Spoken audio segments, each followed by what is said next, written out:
Namaskar. I pay my deepest salutation to the divinity within you. With all the cordiality in my mind.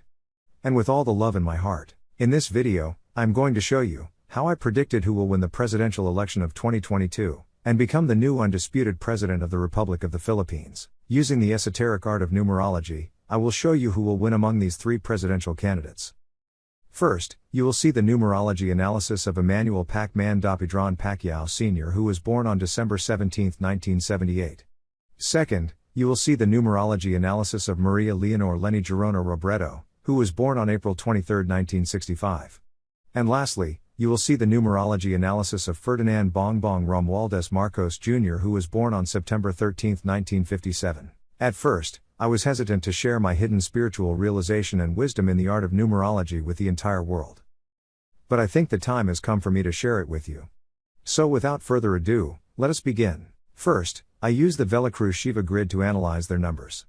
The grid is called Velacruz Shiva grid because Lord Shiva bestowed it upon me. And the story goes like this. One night when I was meditating upon Lord Shiva, a sudden burst of light came out from my third eye chakra. And with my mind's eye, I saw a glorious vision of Lord Shiva together with his wife goddess Parvati. Using this Velacruz Shiva grid, Lord Shiva explained the mysteries of his godhood, universes, and creation. Then after that, they disappear, but the image of the grid stays in my mind for 3 days. It was funny that I was doing numerology even in my dreams. Lord Shiva, who is the origin of creation, is in the center of the grid representing the number 1.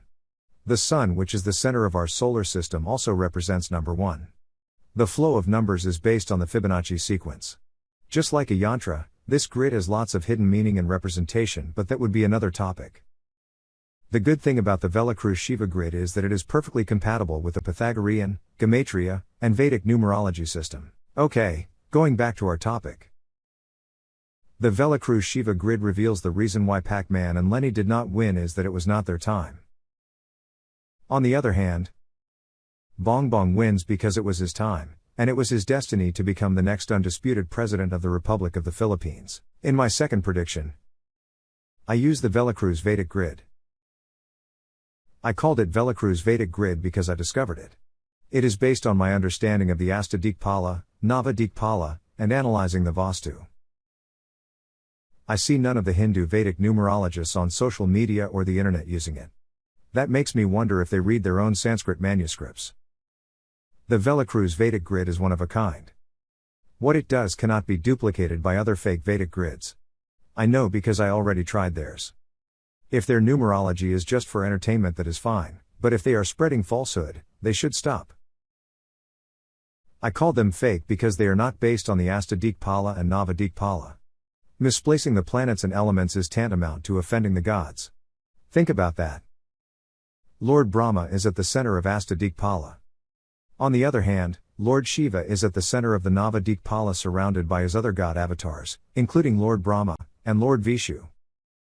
The guardians of 8 directions outside are known as Kubera, north, Yama, south, Indra, east, Varuna, west, Asana, northeast, Agni, southeast, Vayu, northwest, and lastly Nirti, southwest. Planets that occupy these directions respectively were as follows: Mercury, Mars, Sun, Saturn, Jupiter, Venus, Moon, Rahu, and lastly Ketu. Thus, this is how the Velacruz Vedic grid was formed. Okay, moving forward. Using the Velacruz Vedic grid, my prediction became much clearer as the numbers of Pacman, Leni, and Bongbong reveal how they lost and win. According to the Velacruz Vedic grid, Pacman lost because it was not his destiny. Numbers reveal that it was a total loss for Leni because it was not her time and it was not her destiny either. On the other hand, the number reveals that it was a total victory for Bongbong. All numbers agree to say that it was his time and it was his destiny. Bongbong Marcos is fated to become the new undisputed president of the Republic of the Philippines. I also like to add up the result of my prediction using the Pythagorean grid and the Lo Shu grid. My findings reveal that the year was not beneficial for Bongbong Marcos, however the other grid said that he was able to break through. My intuition is because of Sara Duterte, Andrew E., and most importantly the will of all Filipinos. If Sara Duterte did not run as vice president, It is most likely that Pac-Man will win because most of the numbers were in his favor. It's just that he was not able to break through. On the other hand, it was very sad for Lenny because none of her numbers were in favor and there was no breakthrough either. This concludes my video. Thank you for watching.